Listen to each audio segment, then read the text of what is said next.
Everyone else, okay. Like everyone else, I was told to give a testimony on calling, and my key verse is verse 12 and 13. On hearing this, Jesus said, "It is not the healthy who need a doctor, but the sick. But go and learn what this means. I desire mercy, not sacrifice. For I have not come to call the righteous, but sinners." So, my question to myself when I read this, and when I was told that the message would be on calling was, have I been called? Because I've been called every morning by my alarm, which is my parents' voice, to wake up, but I don't wake up sometimes. Sometimes I call by my friends to go out, but I don't always go out. Okay, Mama? Sometimes I don't go out. She's rolling her eyes, but it's true, I don't go out sometimes. Sometimes my sister is calling my name right across the table.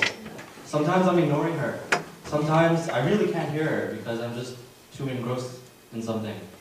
And so I'm hard of hearing. Sometimes I'm called to follow God, but sometimes I don't hear it because I'm very hard of hearing. While I was reading this passage, I thought mostly about my own calling, both in the world and also from God. There are two different types of calling, and usually I hear the louder one because the world is very loud. Sometimes I can't go to sleep because the engine's going off, or rain is falling.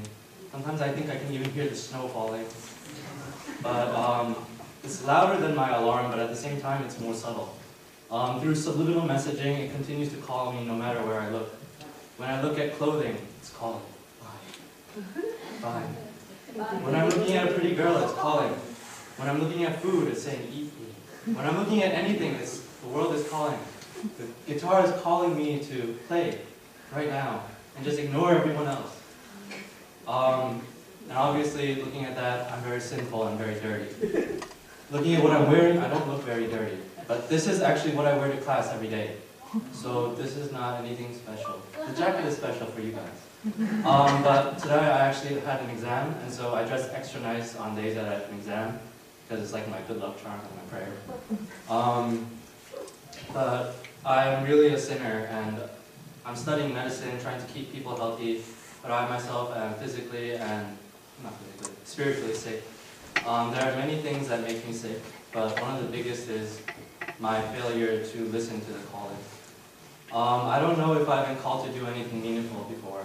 No one has told me to be a physician assistant, just sort of happened. So I don't remember being called to go to my middle school, which I had to apply to. My mom did it for me. She thought small class sizes were good. I don't think I was called to go to Cardozo. My family picked it out of a hat. They're like, okay, you're going to Cardozo. We prayed about it, but at the same time, just like, okay, I'm just going with the flow.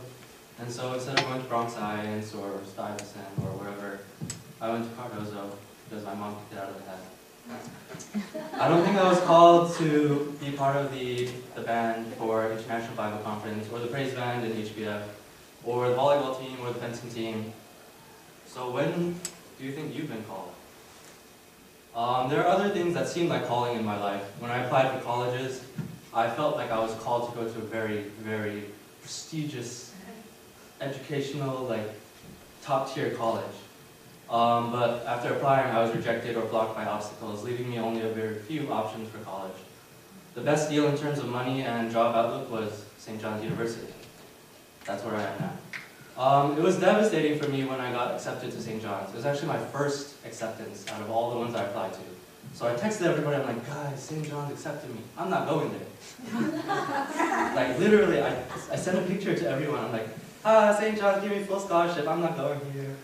And then, I'm here now. It was actually really bitter for me because I was at the top of the class. I was number 3 out of 1,000 students in my high school. I thought I was going to go to a university where everyone is intelligent, everyone could have a good conversation, where I could feel better about myself. That I'm actually going to somewhere that actually has a really good education. No offense to anybody going anywhere. But somewhere, even in high school or middle school, wherever you are. Especially if you weren't going to my high school, which is like 5. But it didn't work out, and it was one of the most disappointing and bitter points in my life. When I went to Korea that summer, everyone was like, oh, it's okay. He's not going to Ivy League. But they're like, oh, you'll go to spiritual Ivy League. And oh, that makes me feel so much better right now. But at the time I was 18, now Now I'm only 20, just like Joe. But at this time it was so bitter. And it's like the most bitter moment of my life. I'm still bitter of it. But now after 2.75 years of education at St. John's, I feel blessed, especially within the last 3 quarters of the year. I've been challenged much more than any Ivy League education. With the pre-professional program, it has actually higher than 50% dropout rate. They accept whoever they want, and then whoever can't keep going, they just being gone. So I'm being challenged educationally, spiritually, physically, and mentally. And I feel as if God really called me in this direction, because it was totally opposite of where I saw myself 3 years ago. And I truly believe I was blessed and called by God. In my pride, in my greed, in my selfishness, I felt called to go to a different direction. Against my will, I came here. But that was because I did not understand myself how I was called. When you see Matthew's house in the passage, the tax collector's house, for me, St. John's was the tax collector's house. It was too close to home. I live literally 5 blocks away. I see the dirtiness. My mom and dad go there for fishing. So I went there since I was around 11 years old. I know the campus before I even went there. I knew where all the bathrooms were. I knew where the library was. I knew the best place to play and go hide and seek. While my mom was praying with students, I was just running. And now I'm not on campus anymore because I'm on a separate campus, but I still go back to campus and I'm like, oh, I remember when I was 11.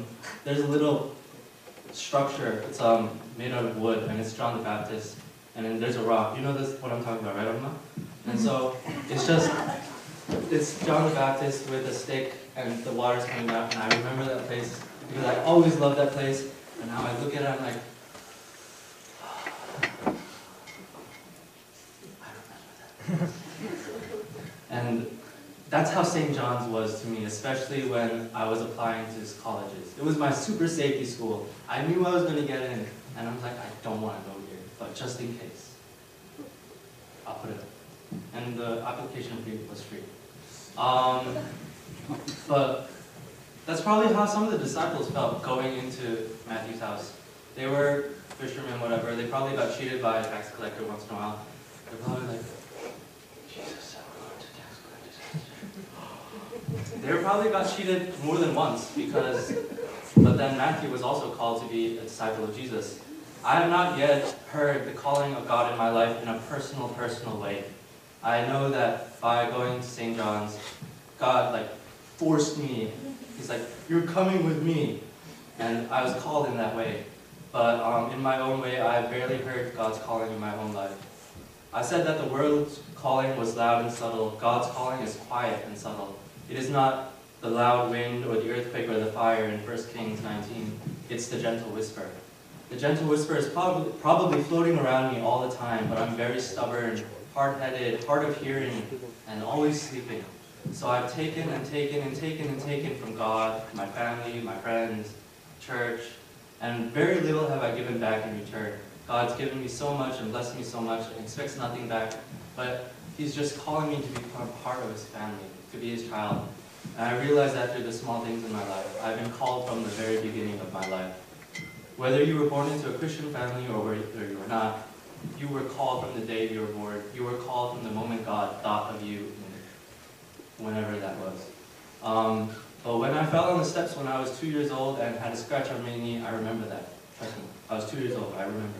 When I broke my tricycle on a signal when I was 4, I was called by God. When I moved to Queens when I was 5, when I had a birthday when I was 7, when I read the Bible at night with my family, when I prayed at every meal, when I ate a single raw egg, mixed it into my rice, soy sauce, and sesame oil like kimchi, I was still called to God.